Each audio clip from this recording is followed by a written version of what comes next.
Program are those of the participants and do not necessarily reflect those of KSMQ Public Service Media Incorporated or its assigns.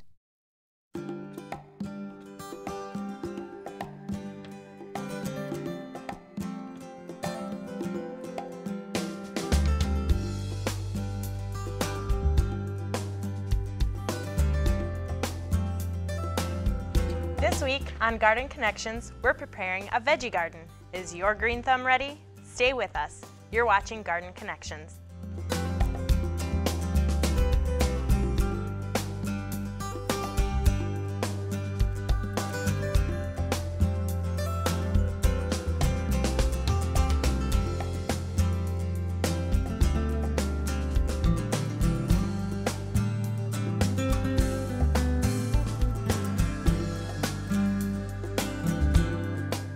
Welcome to Garden Connections. I'm Amy Whitaker. Thank you for joining us.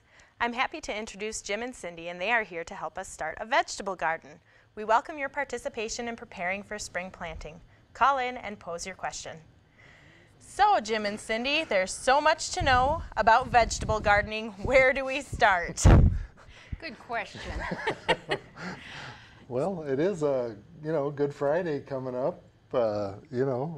Certainly a time when the tradition sort of kicks off and people want to get their potatoes in on Good Friday.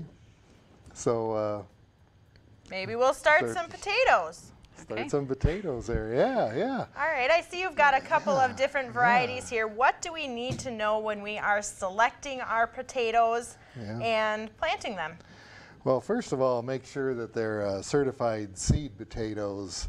And most of the time they'll have a tag on the bag or on the container saying that they're certified seed. And that's just different than one you buy off the shelf where those may not grow, but these are grown to reproduce and to certainly give you the best results. Make sure you got certified seed potatoes. When you're selecting them, is there anything you want to watch for as far as the integrity of the seed potato itself? Like if it's got any spots or mold or anything like that? Definitely like that. There are different grades of seed potatoes, so some may have pieces of dry rot or cut or things like that, but it's sort of neat about seed potatoes, and of course close to Austin they grow a lot of potatoes over in Hollandale, so it's always interesting. But the smaller the seed potato, the more eyes it'll have on it. And a lot of people think, oh, you plant one that size and that's the size potato you're going to get as an end result, but really not, because you plant that and you'll have a lot of eyes in that little potato, and you'll get a really good plant off of that. So in the bigger potatoes, the bigger potatoes will actually have fewer eyes on them, and so it's always good to get more eyes out of a section of potato. And like these small ones, you can plant them whole, and like some of these other ones here, you can cut them in half or cut them in quarters. Lots of times, you can see the eye, and it's good to have 2-3 eyes in a section, and when you cut them, let them sit for a day or two so they heal over, so that fresh cut isn't going in there. And I suppose if you put that fresh cut right in the soil, all kinds of little things can get in there and rot it. Yeah, so true. And too with seed potatoes, we always say plant them on Good Friday, but that's what they say in Missouri and Oklahoma and Texas too, and it's a lot warmer down there than it is here. So the ground is always cold up here on Good Friday. So unless you have a warm piece of ground, you should wait until the middle of May or third week in May before you plant your potatoes. Okay, so not necessarily follow the traditions of the rest of the nation. Just wait till the soil is, how warm would you say it should be before you put your potatoes in? Oh my. Yeah, is it like 50, 55 degrees I don't think it needs to be that warm before they start to grow? Because you want that sprout to start growing, and if the ground is too cold, the potatoes will just sit in there. It'll just sit there, and even if they are a certified seed, they may not grow because it is too cold. The colder and wetter that soil is, the more likely your potato will just sit there and rot. Yeah. So it's okay to plant them maybe earlier than you would your tender things that you would put out, your tomatoes and peppers, because the frost isn't really going to hurt them until they start coming up. Yeah. But you don't want to plant them too early so that they don't just sit there and decompose instead of growing. Yeah. What different kinds of potatoes are there? Are there some that are better for baking, some that are better for frying? And there's a lot of, we used to have, the Cabbage were the main one for this area, a white potato, but now the Cascade has taken over for the Cabbage. It's a smoother potato, dry, good for baking, good keeping, so that's a good white one. And then of course we have the Red New Orleans, which are good for, the new potatoes and good for the heavier soils too in this area. And then the old-fashioned one is a Pontiac, just hard like a baseball, but really a good keeping potato, and it does good in the hard soils too. If you got light soils, you can grow russets, like Burbank or Norgold russets. Some of those varieties do good in the lighter soils, but these are the main ones for this area. In our soils that have a tendency to be a little bit more clay rather than loamy or lots of compost in them. Exactly. Well, from there, temperature-wise, so the earliest ones we could probably get in are the root type things that you're going to plant under the soil and wait for them to sprout. I see you have an asparagus root here as well. What can you tell me about that? Should I hold it up? Our little alien. Yeah. That's it's a 2 or 3 year old root. I can't remember which one. I think it's a 2-year-old root. You can get asparagus seeds and start them yourself in the garden and be patient and wait for them to get there. I noticed in some of the grocery stores you got the asparagus that's not even as thick as my little finger. They need to wait before they start harvesting. The thing with asparagus is you want to have a good base. We talked about getting our garden soils ready last week, and with asparagus you need to dig a trench about 18 inches deep. Oh, wow. And then you need to go back and fill it with about maybe 6 inches of compost in there, and then putting some bone meal down with it, and then you spread the roots out on top of the bone meal. If it's not touching the bone meal, it's not going to get to those roots. The bone meal has to touch the roots. But then you put a little more of your soil on top of that. You just cover it a couple inches. And then as the little shoots start coming up, you just keep filling that trench in. So you don't cover it all at once, just gradually throughout the season. So that's what you would do the first season, but then in subsequent seasons it should already be just at the right level and be able to just come up and be harvested. Right. And the asparagus too, I mean, those last sometimes for like 20 years. You get asparagus beds going. Keep feeding it, keep putting compost on there, and they're a heavy feeder, so you need to fertilize. Yep. This one would produce next year probably on asparagus. It will. You don't want to pick it clean for that season. You can maybe cut one piece off, but then leave it for the rest of the summer, and then the summer after that you should be good to go. And I know I've seen asparagus beds that have been in for that 10, 15, 20 years, and it is just a solid root mass, but it may not be producing the greatest anymore. How would you go about refreshing that asparagus bed? First of all, you're going to make sure that you're doing that compost and the fertilizer. And if it's that tight in there with the plants, get in there with a spade and start moving some of those roots around, maybe spreading them out a little bit more, giving them some room. That would, even starting a different corner, maybe starting a new patch rather than keeping in that same area. Just breaking them up and giving them some more room. What other types of root vegetables might we grow in a garden? How about onions? Again, that's one that you can do from seed and wait for it, or you can get the little seed onions, the onion sets, and you can start getting those out in your garden right now. And those basically, you got your soil worked up, you just press them into the soil. You don't have to cover them up with a lot of dirt. I just go along and push them in. And that's all, they don't want to be too deep. Yeah. And those make really good green onions, right? I mean, and if you leave them in the ground, they'll get maybe a golf ball size, a little bigger than golf Maybe a little ball bigger. size. A couple inches maybe. They're strong. They're a good keeping onion. They're strong, but when you harvest the green onions, if you take every other one out, then you've got your spacing down for them to get bigger. So when we're talking onions, green onions are basically just a less mature form of the big onion. They don't have that big globe on it yet. It's you pull it out of the ground, and I don't know, you can see the picture here where they're just pretty much straight. And those are the green onions. You can eat the top of there a little bit, but most of us trim it down there a little bit so you're not too much on the green.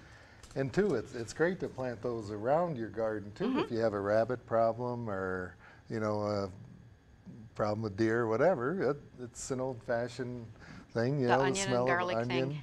Yeah, it does help keep them out and stuff.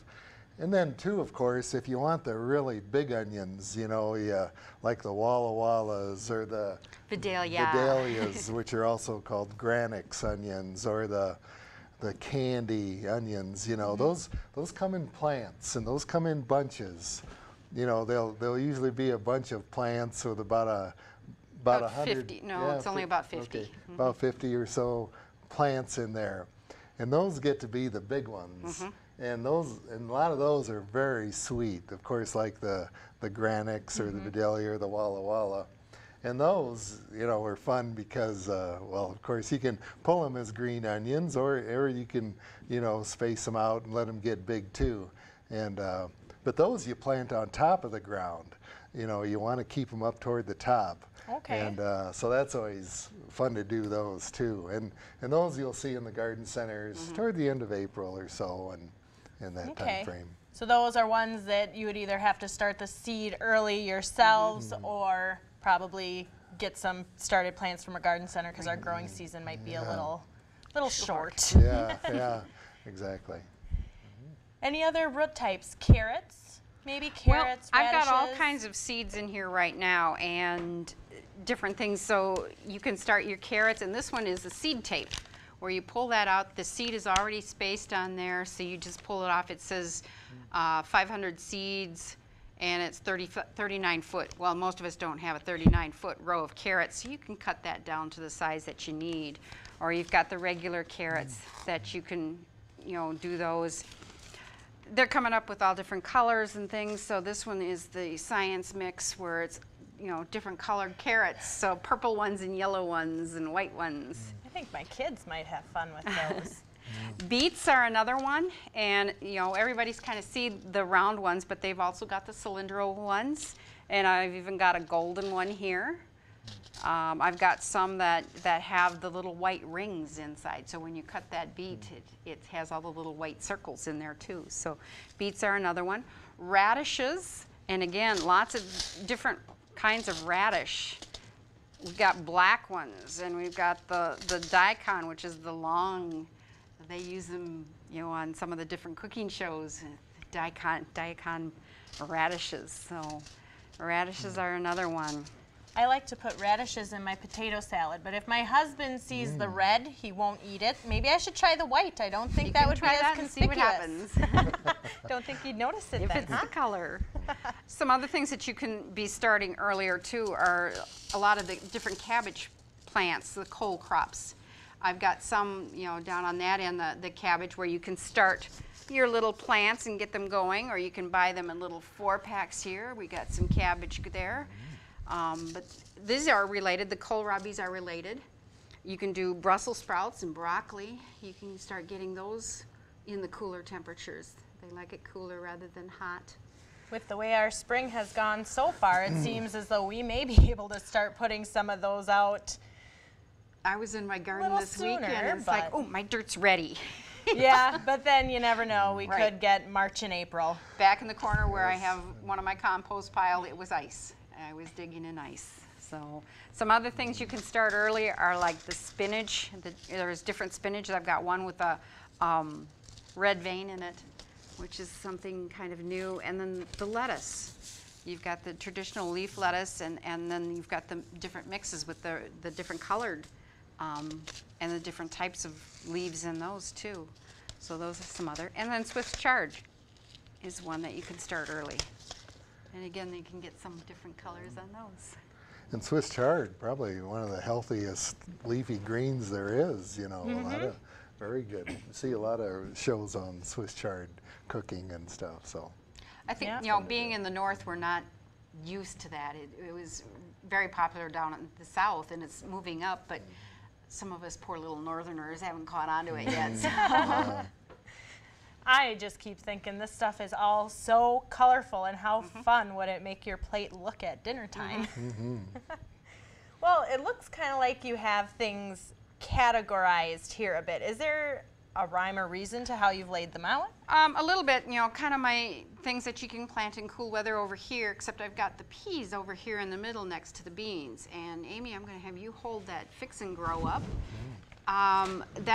The beans and peas are ones where you want to get an inoculant. It's kind of a bacteria that is there that is helps get the nitrogen affixed to those plants and helps them do a better job of growing. So yeah, that's why I kept those over there. But peas are another one that you can plant as soon as you can get in the garden and start working it. Where beans are... Beans, you want to wait till the ground is 52 degrees. Yeah. They will not love you less than that. That's exactly Another one is like sweet corn. You need to wait until that ground is warmed up to 52. And that's kind of what I've got in the middle there now too, is like the squash, the pumpkins. Those guys, you need to wait for that soil temperature to be up. Down towards you are things that you want to wait are, start them indoors. Your tomatoes, your peppers. I know you were looking at the chocolate peppers there, so there's all different kinds of little things there. Cucumbers you can start inside. What else you got there? Eggplant. Eggplant, leeks. Leeks you could get out in the garden right away too. You could plant those out, but it's kind of easier if you start them and you know where the plant is, and you can set it out where you want, where you need it, and get your spacing. Are they small seeds or? The small seeds, and they're just, you know, a very fine little leaf that comes up. It's, you know, this little frail little thing until they get going. So it's nice to have them started so you can see them and get them spaced out there for you. Well, I see you have a flat of seedlings over there. What can you tell me about those seedlings? Well, this is how we start our seeds. And I'm going to... Yeah, these were started, probably about the first weekend in March there, and we got some Goliath tomatoes, and there's a... this one was a bush, and this one is early. That's early Goliath, and what's that one there? That one's jelly bean, which is like a grape tomato, a little tiny one. I've got some sun sugar, which is a yellow cherry tomato. And we start them in a flat, as you can see, and divide them up. And what we do is he's got them in little rows. So, you know, when I come in here to start planting, I can usually find the row and just pull them out by variety of which ones I'm working on. So tomatoes, being that our growing season is relatively short, you're going to either want to start them indoors yourself or buy them at a garden center at a 4-pack or a single. When planting tomatoes, is there anything we need to keep in mind? Tomatoes are probably the only one that you plant it deeper than what it is in the pot that you buy it. Most plants, when you buy like the cabbage here, when you go to plant it in the ground, you want this ground level. Tomatoes are a different beast. I'm going to come in here and grab. Ideally, I'd like to wait a little bit longer, but I can pull my tomatoes out here, and the soil's moist enough, and I can just loosely pull that out, and I take my finger and I get it down to the bottom, so I've got that stem underneath the ground, because what's going to happen is the roots are going to come off from that stem. And the more roots you have on a tomato, the healthier your tomato, the better your tomato crop is going to be. So that pertains to the ones you buy in the 4-pack as well when you go to put them in the garden. And ideally you want to wait until you've got 2 sets of leaves. This first leaf, these 2 little round ones here don't really count. So I've got 2 sets coming here in the middle. Ideally, I'd like to have another set when I start transplanting, but for demonstration purposes, we'll put them in here. But you get those guys in there as deep as you can, just so they're above ground Yeah, there. I'll hold on to that, Cindy, and show. So we went from having plants that were probably about 4 to 6 inches tall to having plants that were more like 1 inch tall.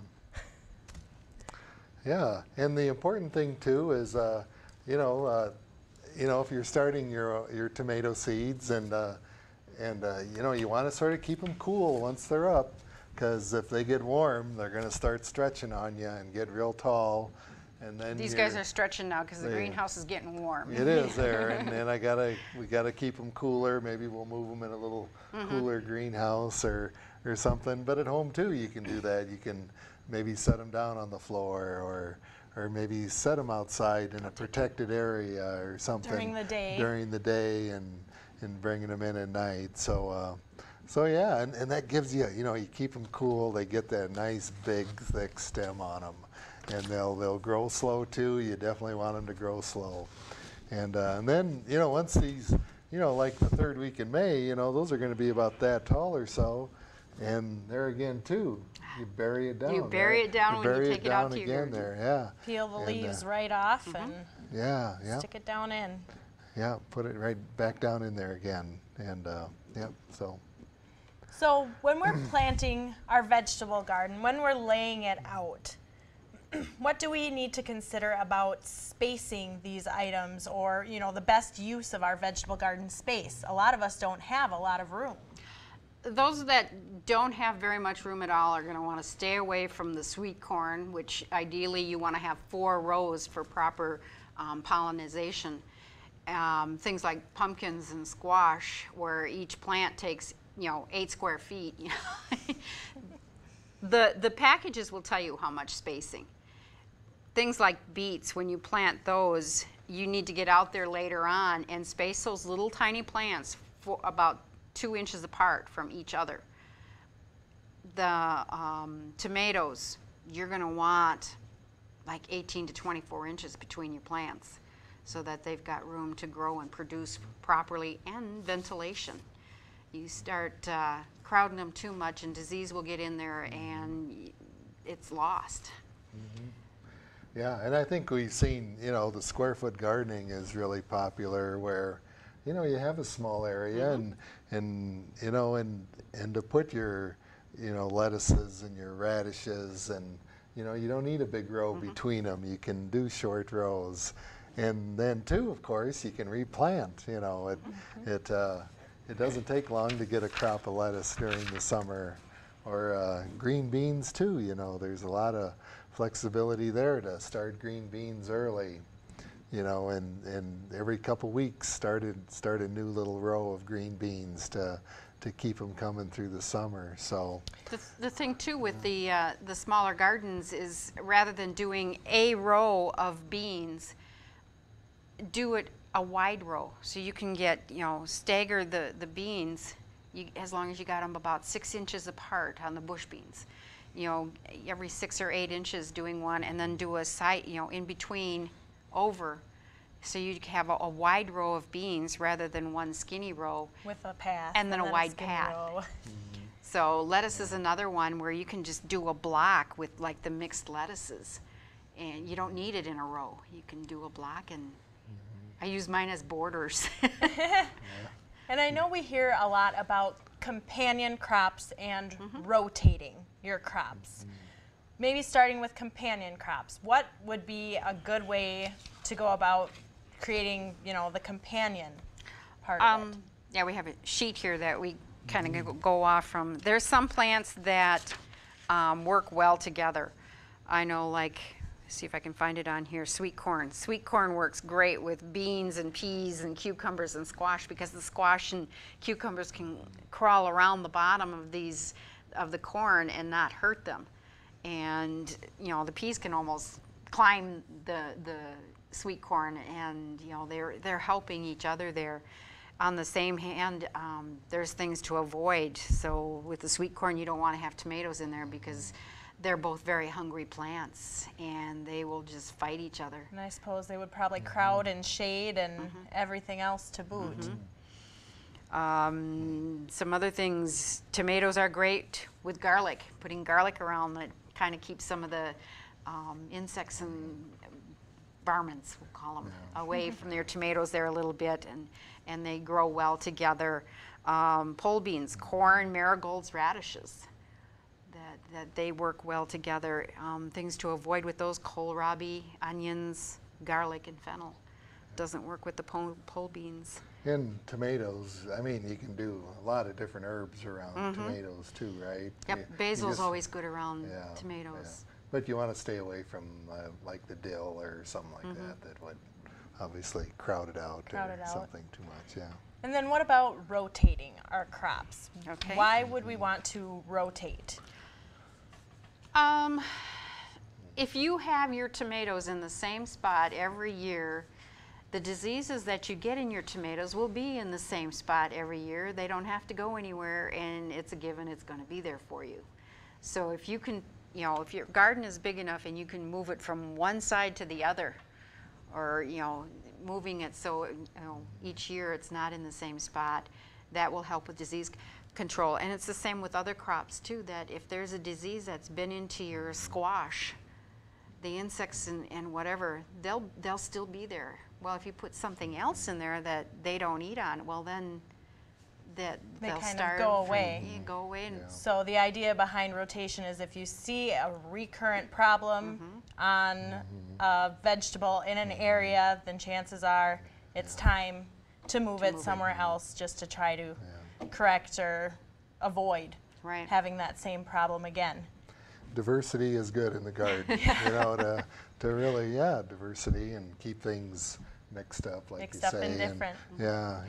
Well, the other thing with rotation too is like beans, you can follow it with different crops. You can put in cauliflower or carrots or broccoli because those are things that'll like the cooler weather in the fall when your beans are pretty much done when it starts cooling.